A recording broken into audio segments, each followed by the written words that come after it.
माजी आमदार बाबा सिद्दकी यांची ऑक्टोबरमध्ये त्यांच्याच कार्यालयासमोर गोळ्या घालून हत्या करण्यात आली होती।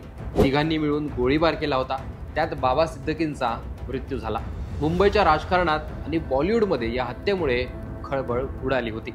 याच हत्येबाबत आता पोलिसांनी चार्जशीट दाखल केला आहे।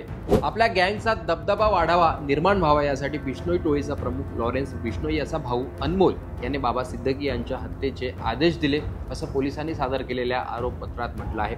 पोलिसांनी सोमवारी विशेष मोक्का न्यायालयात 4,500 पानी आरोपपत्र दाखल केलं। या प्रकरणी पोलिसांनी आतापर्यंत 26 जणांना अटकही केलं असून सिद्दकी हत्या प्रकरणातील अन्य आरोपी अनमोल बिश्नोई, मोहम्मद यासीन अख्तर आणि शुभम लोणकर अद्याप फरार आहेत। या संदर्भात पोलिसांनी मोक्का न्यायालयात 4,590 पानी आरोपपत्र दाखल केले।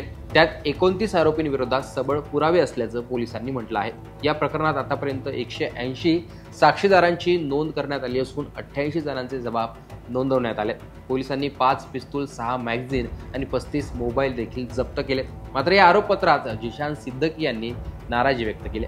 जिशान सिद्दकी म्हणालेत की बिश्नोईने जर हे घडवून आणलं तर त्याने गुन्ह्याची कबुली दिली आहे का? बिश्नोईच्या चौकशीत त्याने कुठल्या बिल्डरने मला हे करण्यास सांगितलं नाही असं म्हटलंय का? हा माझा पोलिसांना प्रश्न आहे। आम्ही जबाबात सांगितलंय, बिल्डर लॉबीवर संशय व्यक्त केलाय। चौकशीतून खरं बाहेर आलं पाहिजे, अन्यथा यापुढे काही झालं तरी बिश्नोईच्या नावाखाली खपवलं जाईल। तो देशात नाहीये, तो जेलमध्ये, त्यामुळे कायदा सुव्यवस्था सुधारणार नाही। या हत्या प्रकरणाच्या चौकशीवर आम्ही खुश नाही। प्रत्येक अँगलने तपास व्हावा असंच त्यांनी म्हटलंय। त्याशिवाय सलमानला घाबरवण्यासाठी हे केलं गेलंय का? अमोल बिश्नोईने हे पोलिसांना सांगितलंय का? यातील मुख्य आरोपी अजूनही सापडले नाही। मग तुम्ही कशा प्रकारे तपास केला आणि हा निष्कर्ष लावलाय?